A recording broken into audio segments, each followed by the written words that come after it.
Buenas noches, estimadas amigas y amigas. Esta vez tenemos un programa especial de conversación con un candidato a la presidencia de la República, con las instancias intermedias, pero da lo mismo.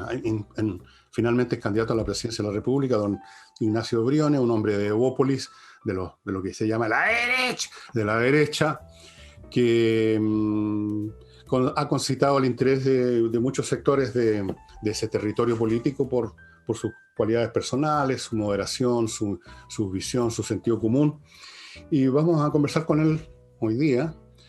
Y bueno, bienvenido a mi humildísimo portal, Ignacio. Gracias por haber aceptado conversar con nosotros. Gracias a ti, Fernando, por la invitación, por esta oportunidad y con ese cartel de fondo del Padrino 1, que es una de mis películas favoritas. Sí. Más encantado de estar acá. Bueno, eso me lo instaló una de mis hijas, porque fíjate que a mí nunca me gustó esa saga cinematográfica, porque detesto los personajes, los gangsters. O sea, no los tolero, es una cosa de piel. Así que es una tontera, pero por eso no puedo ver esas películas. Bueno, vamos a empezar conversando, Ignacio, de los eventos que te convirtieron a la larga en candidato, que me convirtieron a mí en cierta forma en lo que soy aquí en este YouTube, que convirtieron a Chile en lo que es ahora, que lo pusieron en este tobogán descendente, porque esa es la realidad. Y esos eventos son los de octubre del año 19, que fueron sacralizados, y mucha gente se compró esa tesis, como eso que los periodistas llaman el estallido social.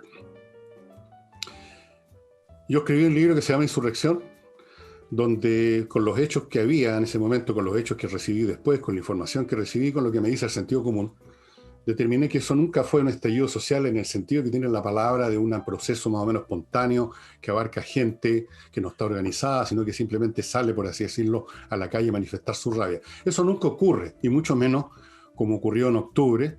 Para mí eso fue una insurrección, es decir, un proceso organizado con mucha anticipación, que contó con la presencia de profesionales de la destrucción, con cuadrillas de incendiarios, con grupos políticos que estuvieron organizando a su gente para salir en determinadas ocasiones y días a copar el espacio público, para generar una sensación cívica fuera de los eventos.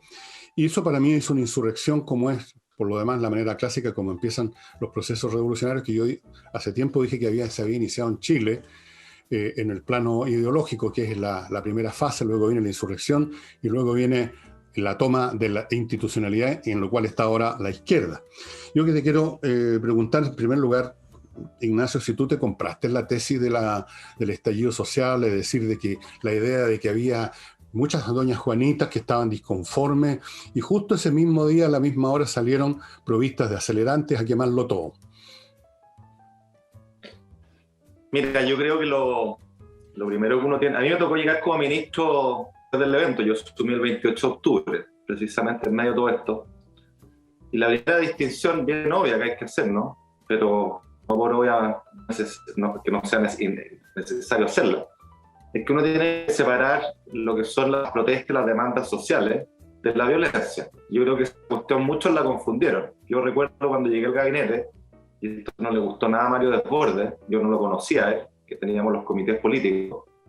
Y te acuerdas tú que estaba la moda de decir, para parar la violencia hay que abrir la billetera fiscal a infinito. Y que sabe que, un momentito, acá se está cometiendo un grave error conceptual al confundir la violencia con las demandas, por un lado, y pretender que la violencia se para abriendo la billetera. No tiene nada que ver. No le gustó mucho ese comentario, pero yo lo sigo creyendo, porque acá se confundieron cosas. Pasó también, y esto tú como sociólogo lo sabes mejor que nadie, de los sistemas complejos, el social debe ser los de los más complejos de todos, lejos. Y acá aparecieron unos visionarios, una serie de personas que dijeron yo lo anticipé, otros tantos que tienen estos fenómenos una causa única. Pamplina, hay que tener un poquito más de humildad para mirar esto. La verdad es que no sabemos cuáles son todas las causas y malamente alguien pudo haberlo anticipado. Pero lo que yo sí rescato, Fernando, y aquí tengo quizá un matiz, es que condenando la violencia y que el Estado fue completamente sobrepasado. Esa es la verdad. Hasta el día de hoy, hasta hace pocas semanas, teníamos todos los viernes los eventos en Plaza Italia de destrucción. Yo creo que sí, cuando tú tienes la marcha del 1,5 millón de personas, hay algo social potente que pasa detrás y que implica hacerse cargo. Y eso hacerse cargo yo creo que es mirar con la mayor objetividad hacia atrás qué cosas hemos hecho bien, que yo creo que son muchísimas. Yo soy historiador económico y te puedo decir con fundamentos que nunca, nunca en la historia de Chile hemos tenido un periodo de mayor progreso, de libertad, ¿no es cierto?, de disminución de brechas sociales y de pobreza, ¿no? Pero eso no implica decir que acá está todo fantástico, como ningún país lo es, ni menos aún comprarse la tesis, el eslogan simplista de aquí no se ha hecho nada o son 30 pesos, 30 años, no, no, no.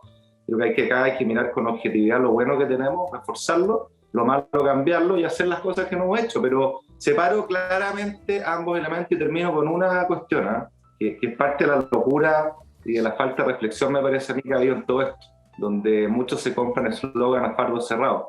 Acá se da una paradoja bien notable, que es que los mismos que reivindican o que apuntan el dedo contra el neoliberalismo, lo hacen su causa, son los más neoliberales del mundo, toda vez que se toman plazas, destruyen bienes públicos, se toman instituciones, sobre texto de reivindicar su causa legítima, la de ellos.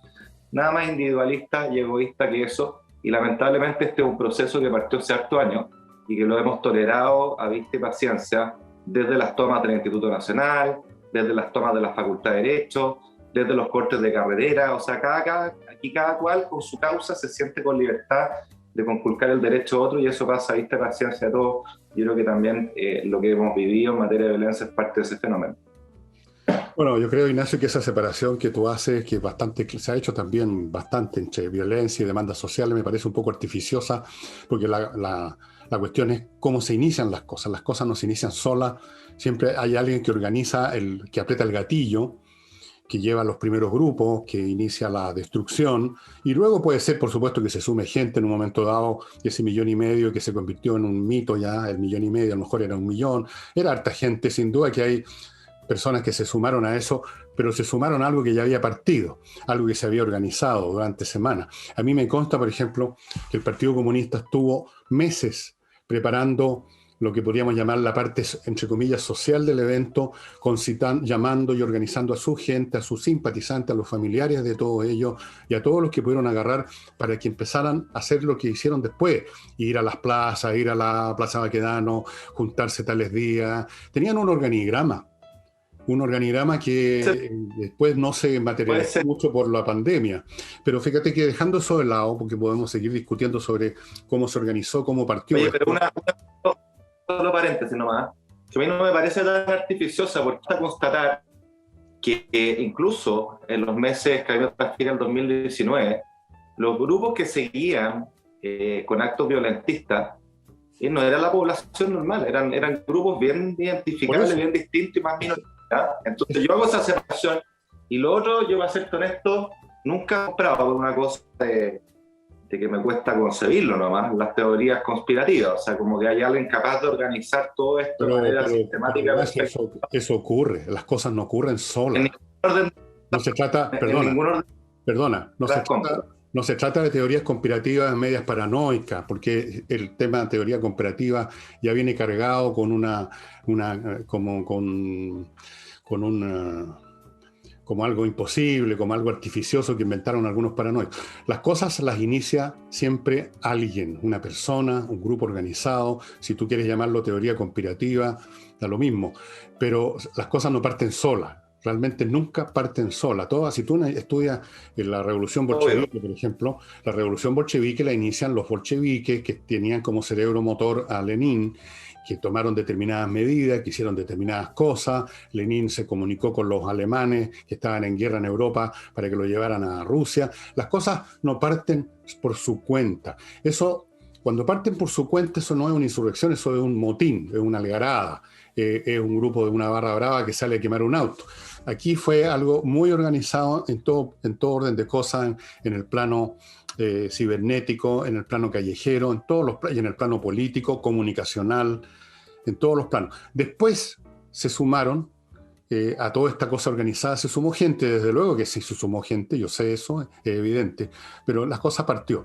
Pero yendo a otra cosa, tú decías que previo a esto, por ejemplo, habían tomas de colegios, estaban estos chicos que hacían desastres en el Instituto Nacional, después los colegiales que empezaron como en una especie de patrulla exploratoria a ver qué pasa, cómo reaccionaba la autoridad. Eso también estuvo organizado en el metro. Y yo te quiero preguntar si hubieras sido tú el presidente en ese momento, ¿habrías hecho algo distinto a lo que hizo el presidente? Que no hizo ¿En qué mucho en minuto? realidad, pero habrías hecho algo distinto, tenías otra manera de ver esto, habrías usado un poco más de fuerza pública de la que se usó, para eso está la fuerza pública, o habrías sido más suave incluso que Piñera. ¿Qué habrías hecho tú si hubieras estado en la moneda en ese momento? Déjame ir al punto anterior, pero yo creo que es súper relevante. Aquí, lamentablemente, en nuestro país, en algún momento, confundimos la eventual legitimidad de los fines que yo persigo con la legitimidad de los medios. Son obviamente cuestiones separables. Y esto viene de las tomas de los colegios, pero también en otro orden de cosas. O sea, las personas que se toman carreteras por el TAG, o los camioneros que cortan carreteras porque reivindican no sé qué causa, que puede ser muy legítima. Pero cuando tú usas medios que son ilegítimos y que conculcan las libertades y los derechos del resto, eso es inaceptable, ¿no? Y la verdad es que lo hemos permitido con demasiada pasividad. Recuerda tú en las tomas del Instituto Nacional que incluso había políticos que las usaban, diciendo que esto era poco menos que una expresión de la voluntad democrática. Pero por favor, qué mala comprensión de la democracia hacer que mi causa postergue o conculque derechos del resto de la comunidad, incluyendo sus compañeros, los profesores y los propios padres, ¿no? Entonces, hay algo de fondo de atrás que nos hemos venido acostumbrando y que tiene que ver con esto también que hemos visto, ¿no? Esta pasividad tiene costo a la larga. Recuerda tú las universidades funas a dirigentes por ser de derecha o por ser de determinado color político, y los rectores, la verdad es que mutis por el foro, ¿ah? Entonces yo creo que ahí hay una permisividad ahí que nos ha llevado a esto. Y respecto a lo que tú dices, mira, es tan difícil estar en esos zapatos. Yo te puedo decir respecto a lo que me tocó ver recién llegado al gabinete, por de pronto el 12 de noviembre, ¿ah? Hay personas que decían había que sacar a los militares. El presidente no lo sacó y yo concuerdo con esa decisión. Creo que hizo bien en no sacar a los militares, creo que hubiera tenido consecuencias insospechadas, y creo que lo que ha fallado en cambio en nuestro país es, y es una falla del Estado, ¿no? El Estado al final tiene su génesis, su origen, se justifica el contrato social, el pacto social en la protección de la integridad física de la vida y la propiedad de las personas, y aquí hemos fallado. Tenemos un Estado que falla, tenemos unas fuerzas públicas que no están a la altura, no las hemos modernizado, no nos hemos hecho cargo, y creo que es bien fácil juzgar con espejo retrovisor, porque seamos honestos, lo que le pasó al gobierno y es su espada de Damocles hasta el día de hoy, incluso a la fuerza pública, es que producto de un abandono de nuestras policías, hubo problemas, hubo violaciones de derechos humanos, ¿no? Y eso es así, y no es porque hay una política sistemática como algunos han querido plantear tan livianamente, no tiene nada que ver con eso.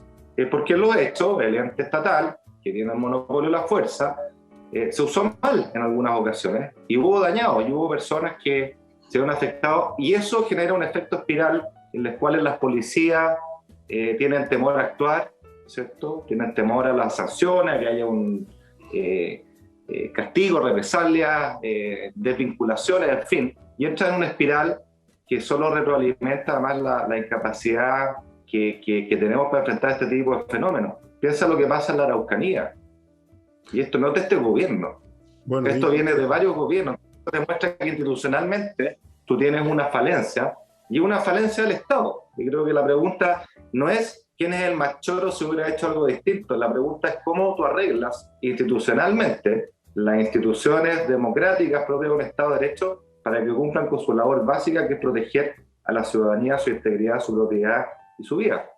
Bueno, yo veo en tu argumento una especie de razonamiento circular, porque fíjate que si el que se opone a la fuerza pública, gente que sale decidida todo a matar, porque tirar una bomba molotov es matar y quemar viva una persona, o arrojarle un balín con una onda potente, te atraviesa la cabeza, te lo aseguro. ¿Cómo tú enfrentas eso si no es con fuerza? Y si luego eso lo calificas de un atropello a los derechos humanos, comprándote la tesis de la izquierda, que siempre ve atropello a los derechos humanos cuando la policía usa la fuerza, que para eso está y tiene la potestad de las leyes, etcétera. Si uno se compra eso, y en cambio no hay ningún problema con los otros que sí están empleando fuerza letal muchas veces, evidentemente que entonces es el propio Estado el que está amarrándole las manos a la policía, y no hay manera de entrenar a una fuerza pública para que enfrente a quienes los están tratando de matar o lesionar o mutilar o quemar vivo. No hay manera de hacerlo de una forma, entre comillas, más civilizada, que no sea usando la fuerza también. Si no se está dispuesto a tener estómago para eso, si se cree que es posible controlar a quienes te quieren asesinar mediante no sé qué misteriosas técnicas supuestamente más modernas de control, entonces francamente se está renunciando al uso de la fuerza pública, se está renunciando a que el Estado exista. Parece que no me escuchaste, no me expresé bien, así que vuelvo a insistir. Estoy diciendo que lo que justifica el Estado, tú lo sabes, en el contrato social que arma el Estado, es la protección de la vida, la propiedad y la integridad, ¿no? Porque si no estaríamos en guerra de todos contra todos. Y eso es lo que legitima el uso de la fuerza, el poder monopólico de la fuerza del Estado. Yo reivindico aquello. Lo que estoy constatando es que hoy día tenemos una falla institucional, no atribuirle a este gobierno, en que las policías en distintos ámbitos no son capaces de asegurar ese rol. Y respecto a los derechos humanos, me vas a perdonar, pero yo no creo que sea un invento de la izquierda. Sí, el invento de la izquierda probablemente sea decir o hacerlo asimilable a las violaciones sistemáticas de derechos humanos como una política institucional, como si hubiera alguien que hubiera voluntariamente y decididamente querido generar estas violaciones. Pero como tú bien sabes, las violaciones de derechos humanos se califican cuando es el Estado, independiente de si existe una práctica institucional o no, que genera violaciones de terceros, y eso está acreditado. Yo lamento tener que discrepar contigo en eso, porque es un hecho de la causa, ¿ah? Yo sí hago la separación, y aquí me descuelgo, de algunos que lo tratan de poner como que esto fue una política de Estado, y eso es nada más alejado de la realidad que aquello, ¿no? También es un hecho la causa, Ignacio, que investigándose posteriormente los hechos, muchísimo de esos supuestos atropellos a los derechos humanos eran una invención. Tú lo sabes. Como todo en la vida. Pasó con Carabineros, inventaron torturas en ciertos lugares, han inventado montones de cosas. Había una señorita, estamos de acuerdo en eso. Había una señorita Lagos, una persona que no se distingue por su alto nivel de inteligencia, que en Venezuela, mientras estaba todo acá, por todo muy coordinado, decía que aquí millones de chilenos estaban luchando en las calles contra las Fuerzas Armadas. O sea, pintó una película hollywoodense sobre esta materia. Se ha mentido. Fernando, si estamos de acuerdo en eso, llevemos un tema serio, no la señorita Lagos, en los extremos que son bastante ridículos muchas veces. Estamos de acuerdo en eso, que aquí la fake news corrió como loco. Yo me acuerdo de las famosas torturas en el metro Baquedano, que incluso una ex candidata presidencial, la Beatriz Sánchez, tuvo que dar explicaciones por comprarse el titular, que es lo que suele ocurrir en redes sociales, sin escudriñar demasiado lo que hay abajo. Pero yo creo que acá uno tiene que tener una mirada, ¿no es cierto?, desapasionada de las cosas, porque el mundo no es tan fácil como decir, mira, porque yo soy más choro, hubiera hecho las cosas tan distintas, y al final las fallas son institucionales, y ese es el tema de fondo. Yo reivindico, por supuesto, el uso legítimo y el monopolio de la fuerza que tiene el Estado, porque eso es lo que le da su justificación. Y lo que yo te dije es que en esa materia hemos fallado, no solo acá, piensa en los vecinos de la Plaza Italia, que no pueden hacer su vida hace un año. Ahí hemos fallado flagrantemente, o sea, estamos conculcando la libertad y el derecho y el comercio de las personas que viven ahí. Y pensemos en la Araucanía, donde el Estado ha fallado, no es este gobierno que ha fallado, el Estado ha fallado. Bueno, no vamos a discutir más esa parte porque parece que no vamos a avanzar mucho, pero sí vamos a avanzar hacia el sur de Chile, donde tenemos un movimiento, o ya varios, no sé, parece que se han dividido y hay otras entidades que literalmente se han tomado una buena parte del sur de Chile, del territorio de la llamada macrozona sur, y están actuando con manu militari, dan entrevistas armados. La prensa, por supuesto, siempre tan obsecuente, va a entrevistarlo como si fueran grandes personajes, a veces pagando un precio por eso. Y es como un ejército que hubiera invadido el territorio. y es un grupo que tiene un objetivo político nacionalista, que lo han confesado, no es ningún secreto. Ellos hablan del Estado mapuche o algo similar. Y sin embargo, cada vez que ocurre una acción como esta, vemos al Estado hablando de que se van a buscar a los responsables y se les va a querellar como si fueran delitos comunes, como si cada uno de estos hechos fuera simplemente un personaje que se le ocurrió dispararle a alguien o quemar un camión como un hecho, como un acto delictual individual. Y con eso es una manera de conceptualizar las cosas francamente, no solamente totalmente ajena a la realidad, sino que notoriamente hecha para no querer ver, o sea, voluntariamente diseñada así, para no querer enfrentar la realidad de que este país está en manos, una parte de este país en manos de un grupo organizado, militarizado, que ha cometido asesinato, que ha cometido toda clase de tropelía, y sin embargo, y se llama CAM, y tiene dirigentes con nombre y apellido a los cuales la prensa entrevista, y sin embargo el Estado sigue hablando, se perseguirá a los responsables para llevarlos a la justicia, para que respondan por sus actos, lo cual ya se ha convertido casi en un chiste. Luego algún funcionario del gobierno se da una vuelta por la zona, se anuncian nuevas mesas de diálogo, nuevos planes, y la CAM sigue en lo suyo. Es decir, es francamente surrealista, y yo te quiero preguntar si a ti te parece correcto esa conducta del Estado, que es en el fondo mirar para otro lado, enterrar la cabeza en la arena. No, mira, acá volviendo al tema anterior, el Estado fallado, sí, es el deber primero.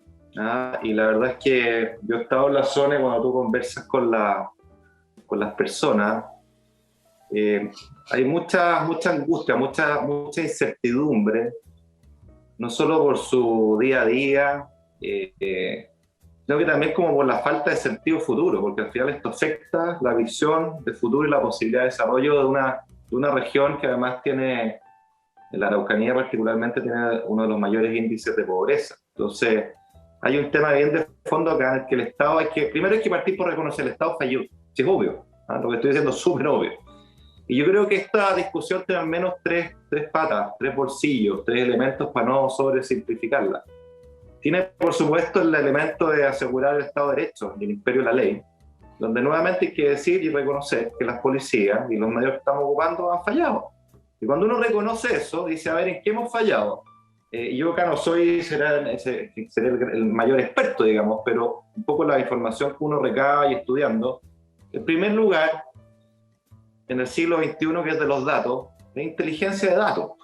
Y la verdad es que esa es una falla transversal de todas nuestras policías, pero probablemente ya sea particularmente más relevante. Y si no tienes esa capacidad, bueno, ¿qué es lo que uno hace? La importa, pide ayuda al extranjero, allí donde sí está desarrollado ese músculo. Entonces todo lo que es inteligencia, que como su nombre lo indica, implica prevenir, pero también si hay hechos delictuales, poder capturar a las personas, evidentemente que hemos fallado y hay que pedir ayuda. Segundo, nosotros hemos planteado acá que tú tienes que tener una fiscalía especializada para la macrozona sur, con protección especial a fiscales y jueces, porque también sabemos que hay presiones, cuando no corrupción. Y esos son elementos que avanzan en términos de asegurar el imperio de la ley. Pero yo no me quedaría solo en esa parte, Fernando. Creo que la solución de largo plazo, que además implica separar a los terroristas, a los violentistas, a los que roban madera, y los que tienen vínculos narcos, implica separarlo honestamente de la discusión de los pueblos originarios.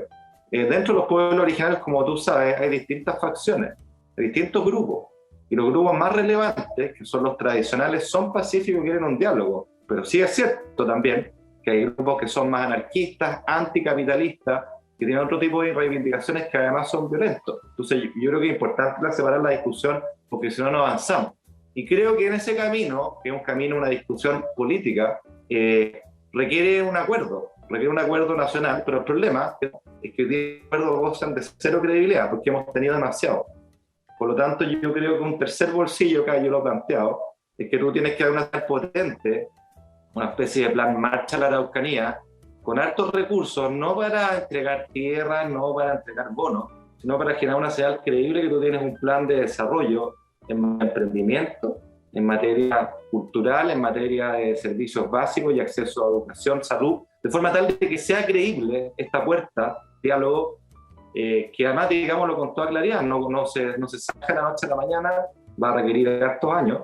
Esa es la experiencia de los países que admiraron esta materia, Canadá, Australia, Nueva Zelanda. Y quien diga que tiene una bala de plata acá y que lo reduzca simplemente a la violencia, yo creo que se equivoca enormemente. Y te agrego un último dato, que creo que es común a varias cosas que tenemos, varios problemas que tenemos en Chile. Yo creo que acá hay que meterle acento a la llave del financiamiento, porque sabemos cómo se financian estos grupos. Hoy día sabemos en general drogas y sobre todo el robo de la madera, que es un negocio de 40 millones de dólares al año. Pero esos 40 millones de dólares al año tienen que pasar por algún lado. Hay cuentas donde tienen que estar depositados. Si tú quieres llegar al origen, bueno, sigue el camino del dinero, sigue el camino de las cuentas, abre las cuentas y veamos qué nos lleva. Yo creo que ahí también tenemos una pista que no hemos explorado lo suficiente probablemente. Bueno, yo pienso que tu examen, con todo respeto, es un poco anacrónico en el sentido que se enfoca a cuestiones que ya han sido sobrepasadas por un hecho muy simple, que existe un grupo que no está interesado en cuestiones de desarrollo económico tal como los entiendes tú o yo, que no está interesado en... Hay varios grupos, no uno solo. Bueno, eso, no sé si te queda claro. claro. Lo más importante es Lacan, sin duda alguna. Y este grupo está interesado en crear, está en otro plano. No está preocupado de conseguir mejor bienestar para el pueblo mapuche, está interesado en crear un Estado y para eso usa medios de fuerza, usa la violencia y lo dicen abiertamente.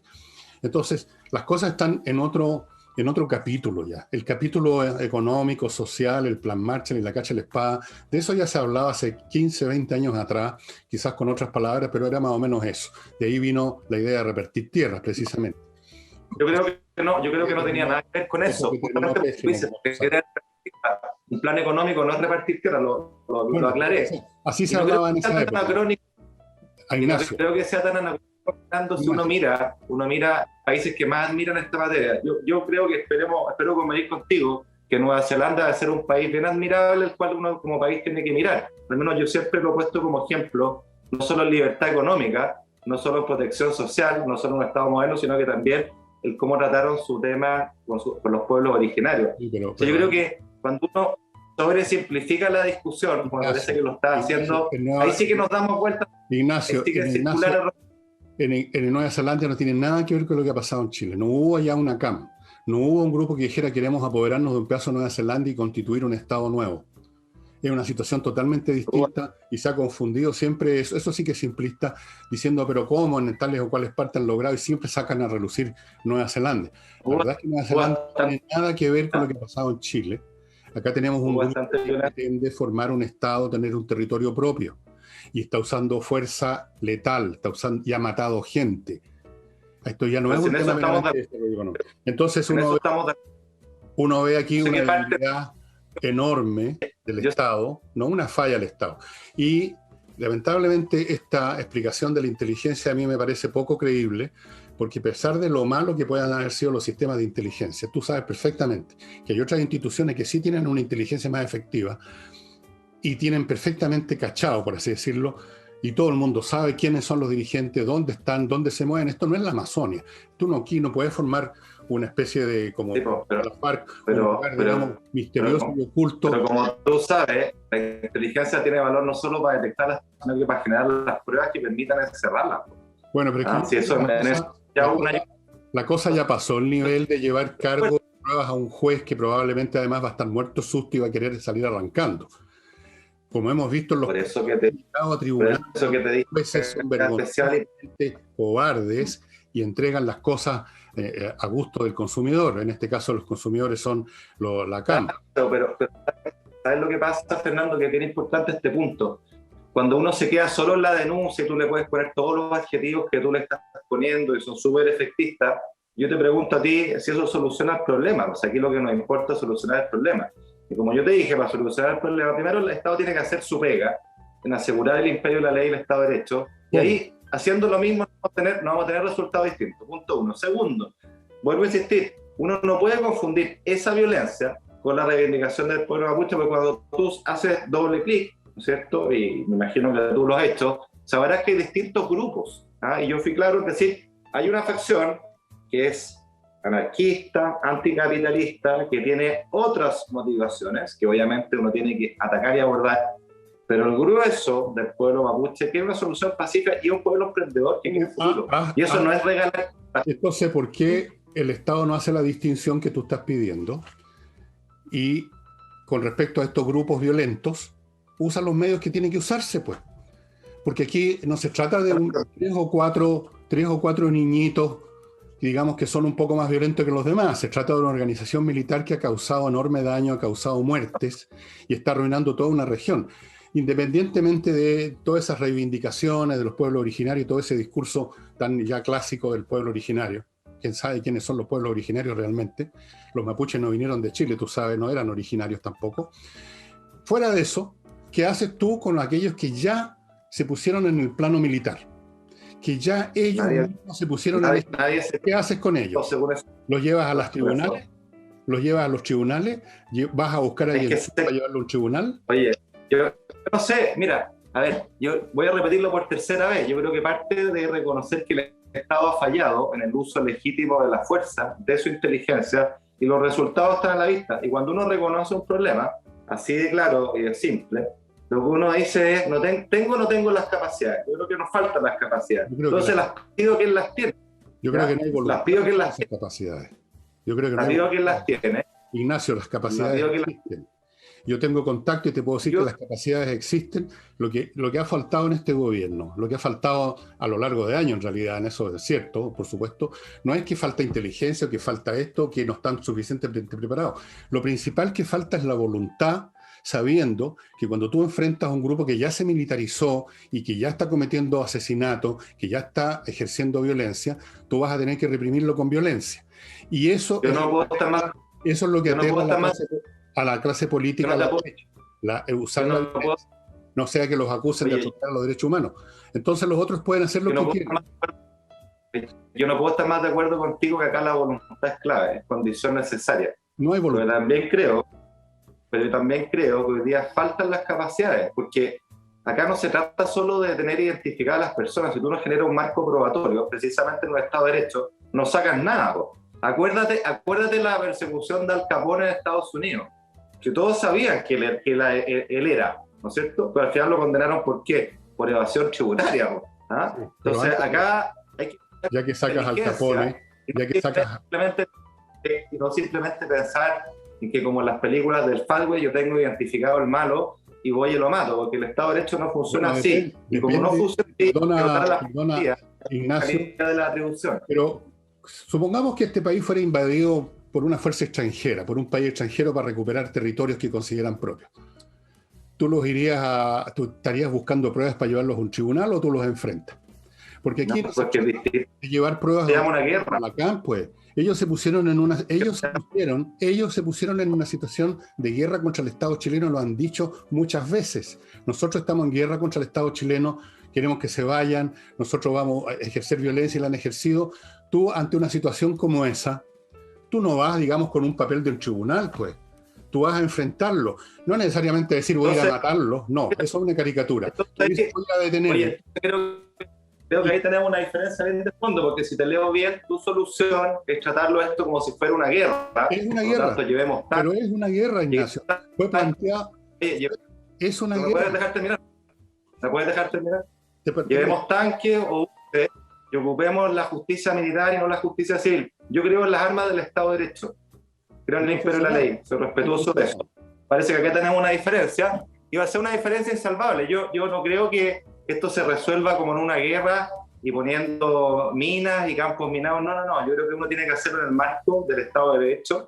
Quienes creemos en la democracia, creo que eso es lo que tenemos que respetar. Y si el Estado falla, hay que darle las facultades para que pueda hacer la pega esencial, que es proteger a los ciudadanos, la propiedad y la integridad física. Bueno, dime cuáles serían esos elementos que no son tan militares y tan terribles que tú le darías en este momento al Estado para combatir a Yentul y gente que está armada y que te va a disparar. ¿Cuál es la arma, digamos, distinta a la fuerza que tú harías? Primero, quienes están en la zona saben que las policías les falta equipamiento, tecnología a la altura del desafío que tienen, punto 1. Pero su punto 2, yo creo que nos falta inteligencia de datos, como partí diciendo al principio, y acá tenemos países que tienen esa capacidad y que si uno la tiene desarrollada en casa tiene que pedir ayuda e importarla. Te dije también que hay que crear una fiscalía especial para la macrozona sur, con protección especial para jueces y fiscales, entre otras cosas que hay que hacer. pero yo no creo, a diferencia tuya, que esto haya que verlo como un enemigo invasor, donde uno aplique los códigos de la guerra y lo que eso significa, porque creo que estamos en un Estado de Derecho y aquí tenemos una diferencia, obviamente, entre tú y yo. El problema no es una diferencia entre tú y yo, sino que una diferencia entre Yentul, la CAM y el Estado. Ellos no están en ese juego, no están discutiendo un tema, no están en litigio con el Estado dentro del territorio del Estado de Derecho, de las leyes, y discutir esto en un tribunal. Ellos se pusieron en una posición militante y militar y de fuerza letal. No es una cuestión de gusto mío ni de nadie. Aquí no se trata que yo soy partidario de ir a matar gente o de mandar. Se trata de que ellos se pusieron en una situación en que si tú, por ejemplo, tuvieras inteligencia, ¿dónde está el señor Yentul y los demás que son los verdaderos autores de los crímenes, son los que ordenan y planifican?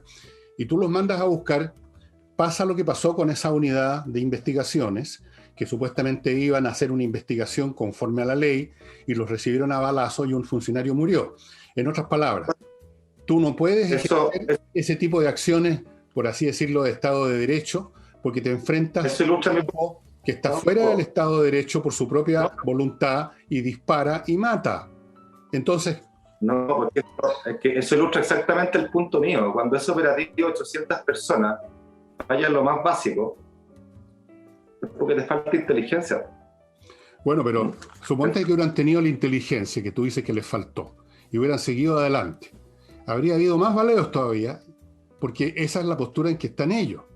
No es una cuestión de gusto del Estado. Entonces, habrían habido más baleos porque ellos se pusieron en esa situación, Ignacio. No es una cuestión de gusto ni mío ni de nadie. Ellos se pusieron en esa situación y lo han demostrado a través de los hechos una y otra vez. Tú los vas a buscar y te reciben a balazos. Tú los vas a entrevistar y te disparan. Entonces... Estamos los dos de acuerdo que hay que desmantelar y combatir con fuerza y partir diciendo que acá hay que restablecer el imperio de la ley. Y para eso es el deber voluntad de hacer uso de los medios. De acuerdo con los medios. Como tú dices que hay que tratarlos como si estuviéramos en guerra, yo creo que hay que tratarlo con la herramienta del Estado de Derecho fortalecida y con la inteligencia que nos falta. ¿Cómo? ¿Cómo vas a detener a Yentul, por ejemplo? Con inteligencia, por enésima vez, ¿no? Con una inteligencia capaz, con una inteligencia capaz de generar las pruebas que en un Estado de Derecho nos permitan llevarlo preso. Eso es lo que ocurre en un Estado de Derecho. ¿Tú crees que vas a no es como Bin Laden, ¿no es cierto? Que tú le mandas los Marines a... Es un poco como Bin Laden, lamentablemente. Ahí está nuestra diferencia. Supongamos, a Ignacio, que tú eres presidente de la República y te dicen que hay pruebas como para juzgar a Yentul o cualquiera de estos dirigentes en un tribunal. Ya, ¿qué vas a hacer? Sí. Entonces va un funcionario del tribunal con una orden de detención. ¿Y tú crees que eso va a bastar? ¿Tú crees que se van a dejar arrestar, que van a ir con un abogado al tribunal a defender su causa y que por lo tanto el Estado de Derecho va a funcionar en forma regular y normal? ¿O tú crees más bien, como tú sabes que va a ocurrir, como pasó con estos funcionarios, que van a recibir a balazos porque ellos están en otra postura? No están en una postura. Ellos niegan de partida el Estado de Derecho, pues, Ignacio. Si ellos quieren tener otro Estado, ellos no le dan validez a nuestro Estado de Derecho. Yo como presidente de la República, esa es tu pregunta, y lo he dicho durante toda esta larga conversación en esta sección, creo en el Estado de Derecho, en el respeto al Estado de Derecho, y por lo tanto no dudaré ni un solo segundo en si ese escenario pasa, en hacer cumplir el Estado de Derecho. Que esa persona, con las pruebas del caso, sea juzgada, sea llevada a tribunales y que pague su condena como cualquier persona. ¿Cómo la vas a llevar? Eso es lo que yo creo. ¿Cómo la vas a llevar a tribunales? Si ¿Cómo? O sea, al final uno no puede evitar el hecho. Con todos los medios de que disponga el Estado para poder hacer cumplir la ley y el Estado de Derecho. Corta, esa es mi respuesta. Si tú me estás preguntando en un camión, en un avión, no sé. Lo que sí sé es que con todos los medios disponibles para que esa persona con las pruebas sea juzgada y sea condenada como corresponde. Eso es mi respuesta. Pero tú, ya, de acuerdo. Hazte cargo que eso implica enfrentamiento, porque ellos no van a decir, oye, llegaron la policía, nos vamos presos, van a resistir con fuerza armada. Entonces ese es el punto siempre que este gobierno quiere evitar. Esa es la falta, Bueno, la falta de voluntad. yo voy a decir el Estado de Derecho, independiente de los eventos hipotéticos que tú estás planteando, y si se ocurren, habrá que combatirlos también, pero acá el deber primero es hacer cumplir el Estado de Derecho. Bueno, Nuestros tribunales de justicia, el marco probatorio, es lo que te he dicho durante todo este largo rato. el Y si hecho en que el tú caso repitas, que tú ocurre, no me dará la mano para esa persona llevarla a tribunal, a juzgada, y si corresponde que sea presa. déjame decirte que no porque tú repitas algo, sino lo hace más verdadero. En primera cuestión, tú dices, yo te lo he dicho 3 veces, lo he dicho 4, pero uno puede decir, Como es que uno puede repetir. lo que pasa es que Ese es un error. No necesariamente que creas que porque me estás repitiendo algo es la verdad. Yo te voy a decir una sola cosa. Llegado el momento los que hubo, cuando tú mandaste a una fuerza policial a detener a alguien, porque esto no es hipotético, pasó, es un hecho, tú te vas a enfrentar con resistencia armada. Y ahí está el punto, que este gobierno y los gobiernos anteriores no tienen estómago para asumir que finalmente las cosas se van a ventilar en ese plano. No por gusto del Estado, ni por gusto de los gobernantes, ni por gusto de nadie, sino por decisión de la contraparte. Ellos se pusieron en esa posición. Entonces, inevitablemente uno sabe que cuando los vayas a buscar para llevarlos a un tribunal va a haber enfrentamiento armado. Como tú quieres evitar eso, o sea, no tú, sino que como este Estado quiere evitar eso, entonces no se hace nada, simplemente se anuncia que se va a llevar a la justicia y no se lleva a nadie a la justicia. Y si llega a llevar a alguien, como pasó con el caso de los Luxinger, porque el tipo estaba ahí mismo y no podían evitar, no podían mirar por otro lado, mira lo que pasó después con la justicia. O sea... Lo que pasa es que, Fernando, parece que a veces es necesario repetir 3 veces las cosas porque parece que tú no las has entendido. No, sí, entonces voy a hacer quizás voy a hacer un esfuerzo por 4ª vez. Yo voy a hacer cumplir el Estado de Derecho porque es lo que creo. Y si eso deriva en que hay enfrentamiento armado, tendrá que haber enfrentamiento armado en el uso legítimo. Ese es el punto que quería hacer, Ignacio, nada más. No necesitas repetir. Ese era el punto. Te lo he dicho hartas veces. Lo digo por 4ª vez, no para que sea más verdadero, sino que quizás a la 4ª tú lo entiendes. No sé. No, si lo entendí a la primera, oye, créeme que no necesito repeticiones para entender las cosas hace mucho rato. No te subas a esa prerrogativa de creer que yo no entiendo las cosas. Las entiendo perfectamente. Lo que acabas de decir... lo que acabas de decir de que si finalmente hay un enfrentamiento o algo así, bueno, eso es el punto. Finalmente aceptar lo que sea necesario para restablecer el Estado de Derecho en una zona completa del país. Esa es la cuestión. No, tú estás sacando una conclusión distinta. Yo no dije lo que sea necesario, dije en el uso legítimo de la fuerza del Estado. No es lo mismo. No es lo mismo, porque en el necesario, para ti necesario, es tratarlo como una guerra y meter los medios de la guerra. Eso es lo que tú dijiste. Tenemos una diferencia ahí. Yo sigo claro. Con todos los medios necesarios dentro de nuestro Estado de Derecho, nuestro ordenamiento jurídico, en el uso legítimo de la fuerza, que es lo que da origen al Estado y al contrato social. Pero te lo digo una 5ª vez. Cuando yo hablo de guerra, y yo te lo voy a decir por 6ª vez ahora, cuando no estoy diciendo que llegue una escuadrilla de bombarderos a tirar bombas al azar o lleguen los tanques disparando, eso es una caricatura. Yo estoy diciendo que cuando llega el momento de ubicar, y ya están ubicados, sabes perfectamente que están ubicados. ¿Sí? Aquí hay más inteligencia de las que tú crees. Eso de que no hay inteligencia es un cuento de hadas. Hay suficiente inteligencia en las instituciones militares sobre esta cuestión. Quiero que sepas eso. Y tú creo que estás tú has estado en la inteligencia. Tú has estado en el Estado y sabes que las instituciones militares tienen plena inteligencia esta cuestión. Pero llegado el momento de los que hubo, tú vas a tener que emplear la fuerza. Es eso. No se trata de llegar disparando, se trata de que si tú estás decidido a cumplir, a hacer una detención, por ejemplo, como intentaron esos funcionarios, tú tienes que aceptar además el hecho de que esa otra contraparte no acepta tu Estado de Derecho porque precisamente y por definición ellos están luchando por constituir otro Estado. Consideran que nuestro Estado no tiene valor, que el Estado lo winca, que es ilegítimo, etc. No les interesa nuestro Estado de Derecho.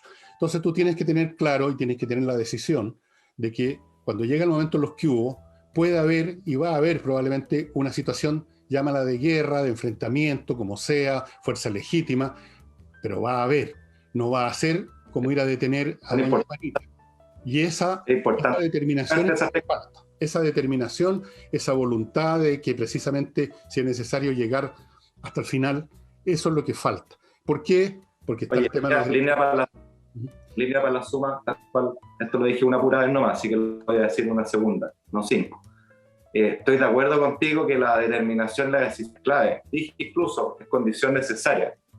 Marco del Estado de Derecho y de nuestro ordenamiento jurídico, a tu pregunta, yo no me tienta la mano en hacer cumplir nuestro Estado de Derecho con los medios legítimos que tenemos. Entonces, si ese enfrentamiento, ¿no es cierto?, con las fuerzas de orden propia de nuestro ordenamiento jurídico se produce, pues tendrá que producirse, y tendrá que dar respuesta que corresponda, como de hecho es lo que ocurre, lo saco de la Araucanía, hablando por ejemplo en materia de narcotráfico, incluso de crímenes graves, se producen enfrentamientos y las policías están autorizadas a ocupar la fuerza para repeler esos ataques.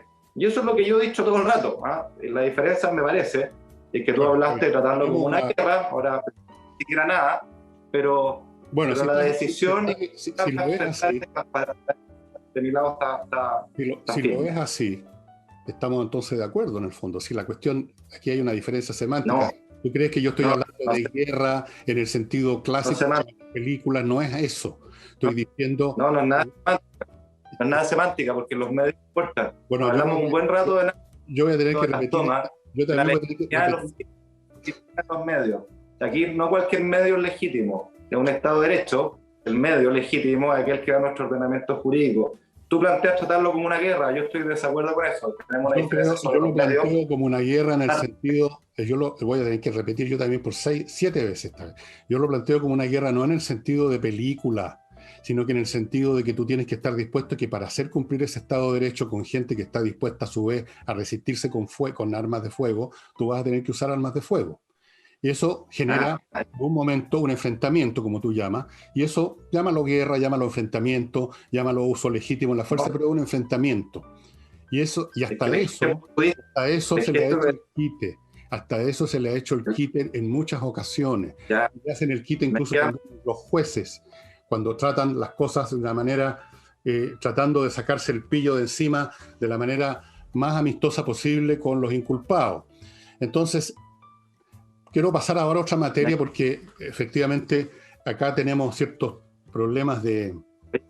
Pero gracias por la aclaración, porque el ejemplo que tú habías dado, había hablado de los invasores y darle el tratamiento de guerra. Es que en el fondo, si uno considera, fíjate, que incluso una parte importante de ese grupo está formado por extranjeros, uno lo podría llamar casi como una fuerza de invasión extranjera. Tú sabes, porque estuviste en el gobierno, que está repleto de extranjeros y que los araucanos quizás o los mapuches deben ser una minoría dentro de ese grupo. Había un tipo de origen alemán ahí, o de apellido alemán, por lo menos un dirigente que creo que lo ha sido llevado a la justicia un par de veces por no sé, no me acuerdo por qué tema. Entonces, tómalo como una metáfora. Es una especie de invasión. Es una invasión en muchos sentidos. Es, desde luego, para los que viven en la Araucanía, en la zona de la Araucanía, es una invasión, porque les han invadido sus casas, los han sacado de sus casas. Es literalmente para ellos, pregúnteles a ellos, una invasión. Pero ahora te quiero preguntar otra cosa, pasar a otro tema. Vamos a suponer que eres presidente, que fuiste elegido. Yeah. Y eso te gustará más, supongo. Eso no necesitaría repetirlo varias veces. No, con una vez basta. ¿Tú crees que es posible, tú hablaste en un momento dado de acuerdo nacional, ¿tú crees que es posible, y cómo lo harías si crees que es posible, algún tipo de acuerdo con algunos sectores de la oposición que en su conjunto se han mostrado bastante duros, por no decir otras palabras, con el gobierno, que se han encargado de acusar permanentemente a las autoridades, que han acusado incluso a ministros de salud, que no dejan pasar ninguna, que realmente se han convertido en una piedra en el zapato? ¿Tú crees que hay algún sector de la izquierda, de la oposición, con el cual todavía se pueda llegar a un mínimo común denominador realmente, más allá de las declaraciones, y con las cuales se pueda, por lo tanto, crear una base política para reconstruir este país? ¿Crees posible eso y cómo lo harías? Absolutamente lo creo posible. Y la prueba es que lo hemos hecho. Ha sido no exento de dificultad. Mira, a mí me tocó llegar a muchos acuerdos, algunos más importantes que otros, pero desde ya yo aprobé 28 leyes. Participé en la aprobación de 28 leyes, más de 2 al mes, y todo eso supuso acuerdo. Encabecé el acuerdo el 14 de junio, el fondo COVID, 12.000 millones con la oposición, con Chile Vamos, un acuerdo importante, ¿no? El acuerdo tributario, la primera parte de la reforma de pensiones. Lo que no quiero decir que sea fácil, ¿eh? Ha sido difícil, y estos tiempos de pandemia han exacerbado los ánimos, porque por un lado hay incentivos a sacar mucha ventaja política de corto plazo, y por eso lo vemos en el Congreso, entre los políticos peleando, que la cuña, que el Twitter, que negándote la sal y el agua, y eso está ahí en un dato. Ahí hace dificultoso o más difícil.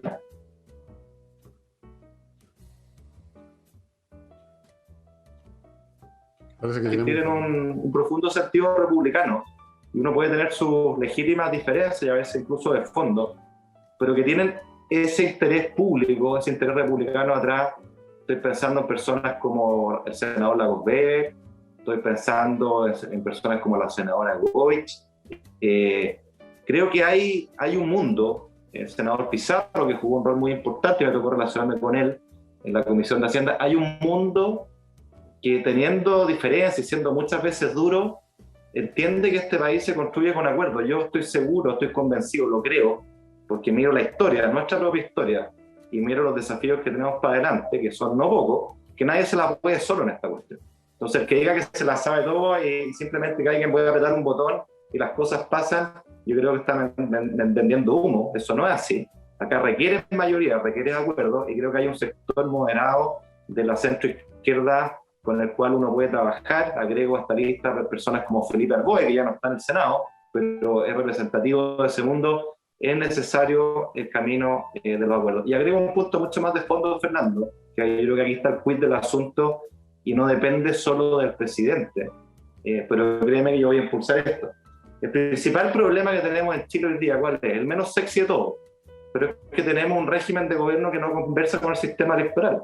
Nosotros hoy día tenemos la peor de las combinaciones, porque tiene un régimen presidencial, que a mí me gusta, como régimen político, un sistema de gobierno, con un sistema electoral completamente atomizado luego de la reforma que se hizo, que yo creo que generó mucho daño.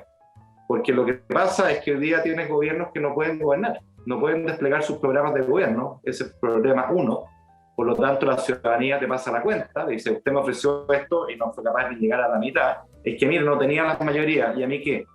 Ese es el problema uno. Problema dos es que tienes un Congreso, y a mí me tocó verlo, vivirlo, sufrirlo muchas veces, completamente fragmentado, en que cada parlamentario está pensando en él y en un minuto después. Esa capacidad de mirar más largo no existe. Déjame poner estos términos. Existe como un individualismo exacerbado de la cuña del Twitter, en lugar de lo que uno le pide a la política, que es un actuar colectivo, es acción colectiva. Y es más fácil llegar a acuerdos cuando tú negocias o acuerdas con bloques, que teniendo que hacer acuerdos bilaterales uno a uno con cada uno de los diputados o senadores que están pensando en el minuto después, y no en lo que pasa en Chile de años después. Entonces acá hay que volver a hacer conversar esto de forma tal de que tengamos los incentivos a mirar largo, a generar acuerdos, que es la única manera de avanzar. Nuestra historia reciente, luego el retorno a la democracia, así lo muestra, y la experiencia comparada también.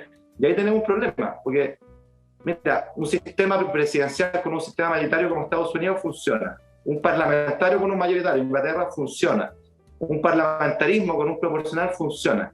Pero el presidencialismo que tenemos nosotros, con este sistema proporcional fragmentado, no funciona, y creo que es evidente que no funciona. Ahí hay una corrección fundamental que hacer para apostar a políticas de largo plazo, a mirar a futuro y salirnos de esta mirada tan cortoplacista, tan populista, que es la que nos invade en este minuto. Todas las personas que tú mencionaste, y yo estoy de acuerdo contigo, que son personas razonables, los conozco a todos ellos. Por supuesto no mencionaste a nadie del Partido Comunista ni del Frente Amplio. Ahí parece que no tienes tú muchas opciones de encontrar acuerdos, ¿o crees que podría ser? Uno nunca pierde la esperanza, pero yo traté, y esto es como los juegos, y los niños lo saben mejor que nosotros. Cuando tú invitas a un juego y el otro no responde, intentas una segunda vez y no respondes, puedes intentar una tercera vez. Pero ya la cuarta dices: ¿sabes qué? Este juego no vale la pena jugarlo contigo, porque ya sé que no respondo. Y eso pasó, mira, un ejemplo súper gráfico, en el Acuerdo Nacional del 14 de junio, de este fondo COVID, de este plan de emergencia para 2 años, hubo 2 personas que se restaron. El representante del Partido Radical, pese a que su presidente había dicho que estaban, al día 1, se restó, sin dar explicación alguna. Y luego el diputado Jackson, que estuvo hasta el final, pero el último día ya había hecho un gran aporte, y una buena discusión, y el último día dijo, no, me voy a tener que restar porque mis bases, no sé qué cosa. Entonces, mira, al final uno tiene que, por su hecho los conoceréis, hay personas que tienen mayor disposición al diálogo y creo que hay que trabajar con ellas, pero nunca perder la esperanza que los otros puedan sumarse. Porque yo creo que necesitamos acuerdos, necesitamos diálogo y al menos por mi parte yo estoy dispuesto a dialogar con todos, pero en busca de buenos acuerdos para Chile, no cualquier acuerdo. Una cosa que preocupa mucho a mi colega Nicole Rodríguez, y que siempre lo hemos conversado en y fuera de pantalla cuando hacemos el programa con ella, es el tema económico. Ella siempre reclama, y estoy de acuerdo, que se habla mucho de muchos temas en política, especialmente la oposición, habla de muchas cosas, más bien dicho, acusa de muchas cosas, pero el tema de, bueno, cómo levantamos este país económicamente en estas nuevas condiciones que se han generado además, no solo en el país, sino que en el planeta, ¿cómo lo hacemos para que llegue la inversión en vez de espantarla, como parece ser que va a producir algunas de las iniciativas que se están discutiendo? ¿Cómo hacer para aumentar las capacidades emprendedoras que nunca han sido muy abundantes de nuestro país? ¿Cómo fomentar las pymes, etcétera, etcétera, etcétera? ¿Tienes tú alguna idea, aunque sea a nivel de borrador, por así decirlo, de cómo volver a hacer crecer este país fuerte, que es al final del día es la única cosa que hace que un país funcione? Sin economía, digamos, nos hundimos, ahí sí que nos hundimos en la ley de la selva, de la guerra, disputando en el último paquete de tallarines. ¿Qué tienes en mente para hacer partir de nuevo este país? Si llegas a la presidencia, estamos siempre asumiendo que fuiste elegido, que ganaste las presidenciales y que estás en la moneda. ¿Qué harías? Bueno, primero hay que partir por establecer, aunque sea obvio, volviendo a lo que decíamos delante, de que esto es clave y a veces se nos olvida. Hay personas que ponen el crecimiento en segundo lugar, tercer lugar, a veces ni siquiera existe. Y la verdad es que sin esto es condición necesaria para todo. Aquellos que creemos que hay que tener una cancha de oportunidades más pareja en Chile y tener un músculo de política social más robusta, pero lo creemos también porque necesitamos un sustento de crecimiento que nos dé los recursos. Si el dinero no cae de Marte, y eso se nos ha olvidado. Hay personas que creen que el Estado como que fabrica plata y se olvidan que la plata del Estado en realidad viene de las propias personas. Uno es un mero administrador, el Estado es un mero administrador, y cuando las personas o las empresas no producen esa plata, hay menos plata para financiar todo el resto. Entonces, yo creo que es fundamental marcar el acento y volver a crecer de manera más inclusiva, robusta, sustentable, es fundamental. Y esa es la primera cuestión. ¿Cómo se hace? Mira, acá no hay bala de plata, obviamente, esto es un problema bien de muchos aristas, pero algunas pistas. Lo primero, tú ya lo esbozabas, hay que dar certeza, ¿no? Y nosotros, evidentemente, hoy día estamos en un periodo de ruido, de incertidumbre. Creo que la principal incertidumbre no viene tanto por el tema constitucional, como muchos plantean. Eso obviamente genera un ruido, pero es un ruido que dura un año, un poco más, con unas reglas que a mí me hacen prever, lo he dicho muchas veces, lo he conversado con muchos inversionistas, que vamos a tener una constitución moderada, y más bien mínima, más bien acotada, y que va a entregar certezas por 30, 40 años. Así que yo creo que eso es una buena noticia. Pero creo que las principales incertidumbres, fíjate, tienen que ver con lo que hablábamos recién, de nuestra polarización política, de cómo los incentivos que hoy día tenemos entre el sistema electoral y el régimen político exacerban esa polarización e impiden que nos pongamos de acuerdo en las cuestiones sustantivas que tenemos para adelante. ¿Qué mayor señal de certeza de que si acá, siendo presidente, no digo que con toda la oposición, pero con fuerzas importantes y moderadas, tú pudieras delinear un plan, una hoja de ruta o una dirección hacia dónde vas? Un poco lo que hizo Elwin en los 90, ¿no? Que sin perjuicio de lo que avanzó en materia de derechos humanos, social, él trazó una ruta, dijo: el país va para acá, no va para allá.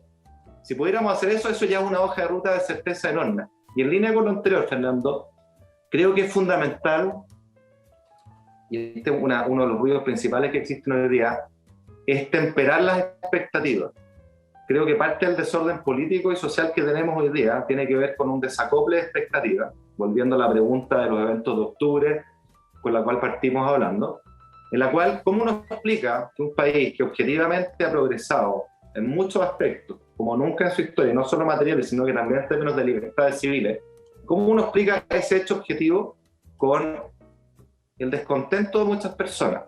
Y creo que parte de la explicación tiene que ver con un gap de expectativa entre que aquello que el país ofrece, que es significativamente mejor que lo que tuvieron nuestros padres y nuestros abuelos, sigue siendo insuficiente de cara a las expectativas que hemos formado. Y hoy día me temo que en nuestro debate, tan concentrado en el corto plazo, en lo inmediato, estamos olvidando levantar la mirada, mirar un poquito más largo, y cuando uno quiere mirar un poquito más largo, tiene que anclar la expectativa, tiene que decir, ¿sabe qué más? Pare. Aquí no se puede todo, para todos y en los órdenes de magnitud que se plantean. Y hay que hablar con mucha honestidad y con mucha realidad, con mucha franqueza. Lo contrario de aquello, y que es lo que exacerba estas expectativas y al final genera un problema de confianza gigantesco, son las ventas de humo, el populismo, si tú quieres, que ofrece de todo en cuanto hay, como si acá no hubiera límites, como si se pudiera responder a todo, como si hubiera soluciones mágicas. Eso lo único que hace es exacerbar la desconfianza que hoy día tenemos, que es el principal problema que tenemos en política y probablemente a nivel país. Y genera ruido precisamente para este desafío de volver a levantarnos, de volver a crecer de manera inclusiva y también de acometer las reformas que yo estoy convencido tenemos que hacer y que tienen que ser audaces, pero realistas, sin vender la pomada. Entonces, ahí tienes otro eje. Y respecto a cuestiones específicas, ya más técnicas.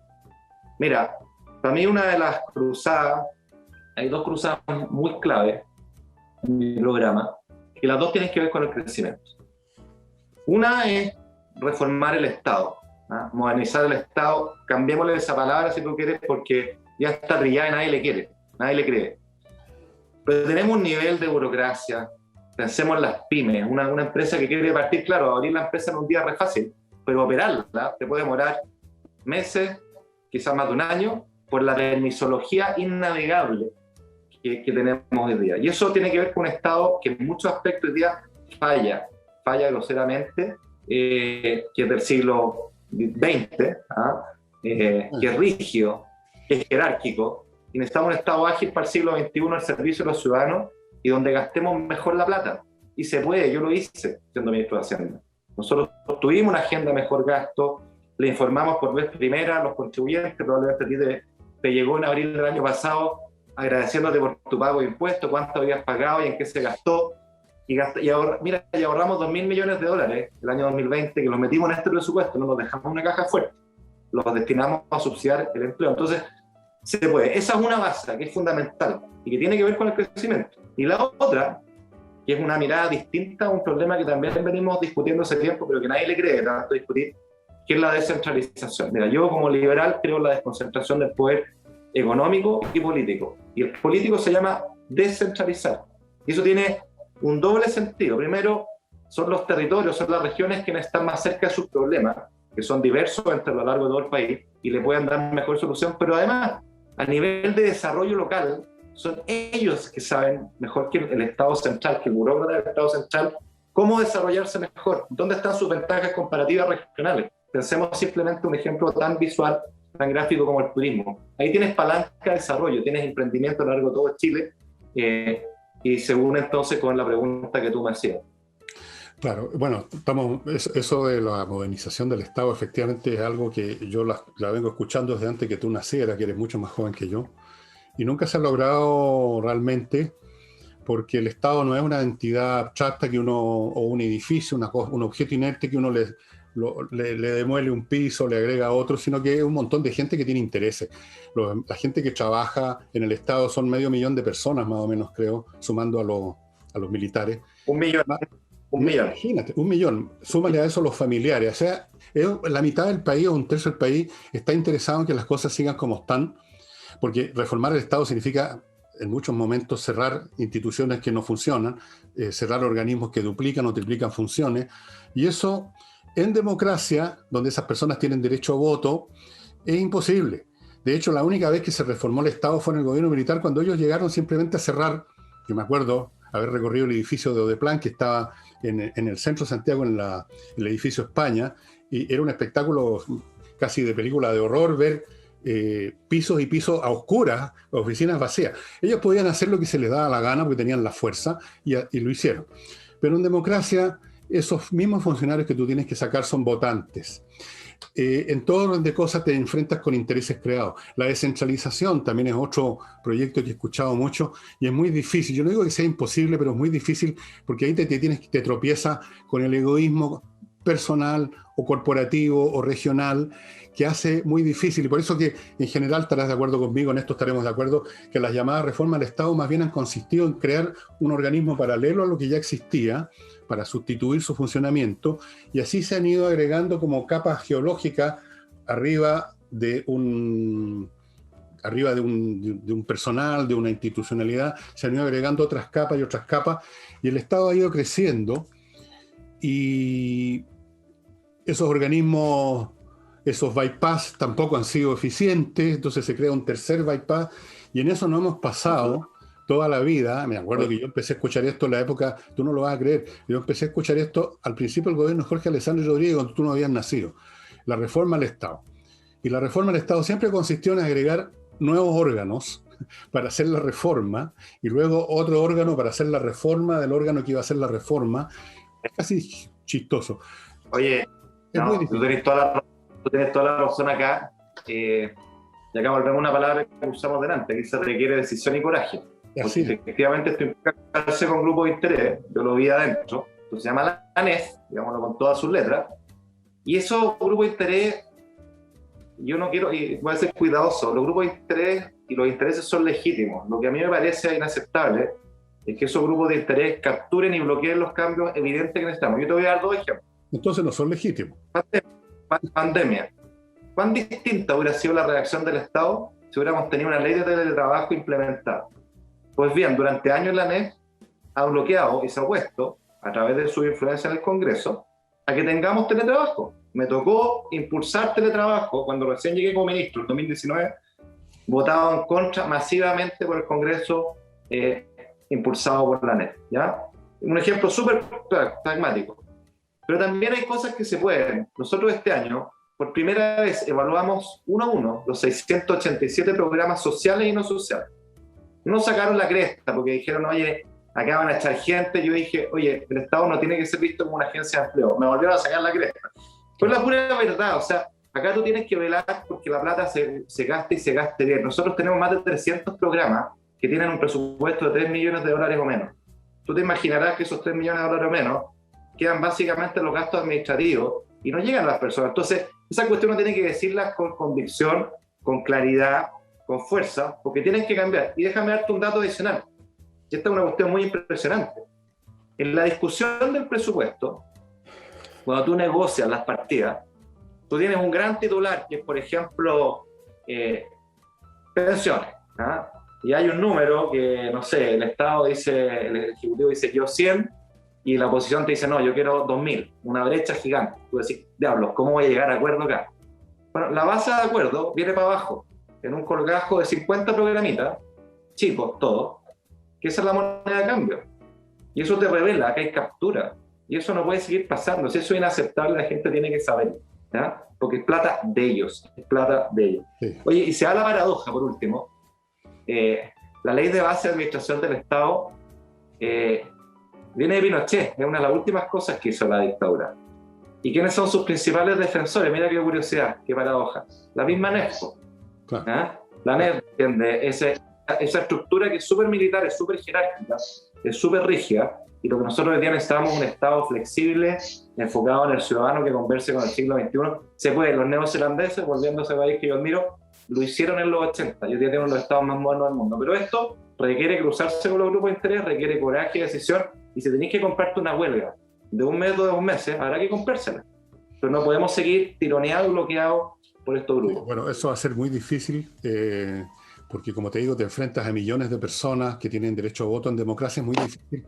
En general, y no es porque esté contra la democracia, como algunos dirán, en democracia, por la naturaleza misma, es muy difícil hacer cambios que tocan los intereses de los mismos electores. Esa es una cuestión tan simple como esa, y por eso son muy difíciles los cambios, son muy difíciles tomar las medidas. Es curioso, pero incluso países que están en una guerra de frentón, en una guerra que no discutiríamos su naturaleza tú y yo esta vez, se encuentran, hay dificultades para enfrentarla por los intereses corporativos, el egoísmo particular, individual, corporativo, social, regional. Es increíble, pero así funciona la especie humana y así funcionan las sociedades. Es una lucha de intereses interminable y a veces las cosas no tienen solución por eso, salvo que tú hagas un golpe de fuerza, ya sea un golpe militar, que entonces destruye la democracia, o ya sea que estés dispuesto a comerte una huelga de 3 meses, como dices tú. Bueno, habría que verlo. Quizás vas a ser presidente, Ignacio, o quizás no, no sabemos. Esperemos que te vaya bien. Tú, claramente, en el ministerio, cuál es mi postura política. Una cosa chiquitita ahí que yo creo que hace la diferencia. La diferencia es que yo siento, tengo el convencimiento que hoy día la ciudadanía pide ese cambio. Y son muchos. Ojalá. Porque la ciudadanía, mira, tú lo ves en distintos estudios. Hay un estudio reciente de la Católica con la Chile, con 10.000 conversaciones, literalmente, un estudio del Consejo para la Transparencia. ¿Cuál es la sensación del ciudadano? Que el Estado está al servicio del funcionario y de los políticos, y no de ellos. Así es. Y al final del día es que ellos solo pagan al Estado. Ellos requieren estar en el centro. Nosotros tenemos un proyecto que moderniza el empleo público. Es una parte importante de la modernización del Estado, que se va a ingresar al Congreso ahora. Yo lo trabajé durante más de un año, y antes de mandarlo hicimos una cosa bien innovadora, que fue una consulta pública, por vez primera. Por supuesto, la neta es indignada que no conversaron con nosotros de nada. Oye, tú eres parte, como cualquier ciudadano, de la consulta pública. 60.000 personas respondieron, 30.000 funcionarios públicos, no NEF. Y yo te digo que las conclusiones que ahí salieron, firmo al tiro. Las personas quieren, el ciudadano quiere que lo traten con dignidad, que lo pongan al centro, que haya una carrera funcionaria que sea en base al mérito, que la progresión sea en base al mérito, que exista movilidad horizontal entre servicios. Eso es lo que hizo Nueva Zelanda. Y ese clamor está ahí, y yo estoy seguro que podemos empujar el Estado en esa dirección. Por supuesto, hay otros ángulos, hay otras esferas, pero hay que partir por un lado. Yo creo que este es el correcto. Bueno, puede ser. Yo creo que no es muy fácil. Yo creo que no solamente es muy difícil, yo creo que es casi imposible. El caso de Nueva Zelanda también es distinto en esto, porque en esas sociedades desarrolladas el Estado no cumple la función que cumple en sociedades como la nuestra, donde desde el principio de los tiempos fue un botín, una fuente de trabajo para mucha gente. En países desarrollados el Estado no es tan importante desde el punto de vista de la supervivencia de la gente, ni es tan valorado. Entonces allá es relativamente más fácil meter mano. En países donde el Estado es el modo de subsistencia, aquí en Chile, de 5 millones de personas, contando los familiares o más, es distinto. Afuera de otros elementos culturales muy potentes, que tienen que ver incluso con nuestra como colonia de España, ¿no? La monarquía burocrática. Te quiero terminar diciendo... No era desarrollado, lo hizo. Se puede. Bueno, cuando Nueva Zelanda, yo lo único que no era desarrollado, lo hizo. Entonces yo lo único que quiero es que las cosas buenas pasen, por supuesto. Simplemente no dejo de ver los problemas, como los ves tú también. Y entre paréntesis, una observación menor. Hay mucha tendencia en gente de gobierno, por ejemplo, cuando quieren como abonarse un poco con la oposición, siempre calificar de legítimo algunas cosas. Yo creo que algunos reclamos no son legítimos. O sea, tú pusiste varias veces el ejemplo del Capone. El Capone podía haber dicho que él quería simplemente vender prostitución y trago, y nadie diría, bueno, eso es legítimo, lo que pasa es que usted usa pistola, eso es lo ilegítimo. No, hay cosas que son ilegítimas. Yo no creo que sea legítimo poner el interés de los funcionarios públicos sobre el interés del país. No me parece que sea legítimo en absoluto. Creo que hay muchos fines. Claro, me alegro. O sea, son totalmente ilegítimos, totalmente egoístas y totalmente perjudiciales para el país. Bueno, hemos tenido una discusión dura en algunas cosas que quizás si hubiéramos tenido más tiempo, pero no tenemos, habríamos llegado a conclusión, a terrenos comunes. Yo estoy seguro de eso. Eres una persona inteligente y habríamos llegado a entender qué queremos decir exactamente, qué quiero decir exactamente yo con el tema de la Araucanía y qué quieres decir exactamente tú. Y habríamos llegado probablemente a un punto común. Espero que sí. Te agradezco mucho tu participación en este programa. En algunos momentos fue bastante áspera la discusión, pero yo creo que con buena intención, digamos, legítima. Y te deseo la mejor suerte en tu carrera política, pase lo que pase con tu carrera presidencial. Yo creo que vas a terminar siendo el candidato llamémosla de la derecha, o si es que existe la derecha todavía. Pero aunque no te vaya bien en eso, yo creo que tu carrera política se inició ya y va a conducirte, quién sabe, a qué cosas importantes más adelante en el futuro. Eres muy joven. ¿Qué edad tienes tú, Ignacio? No, si no soy tan joven, tengo 48. Eres un nene, perdóname, para mí No.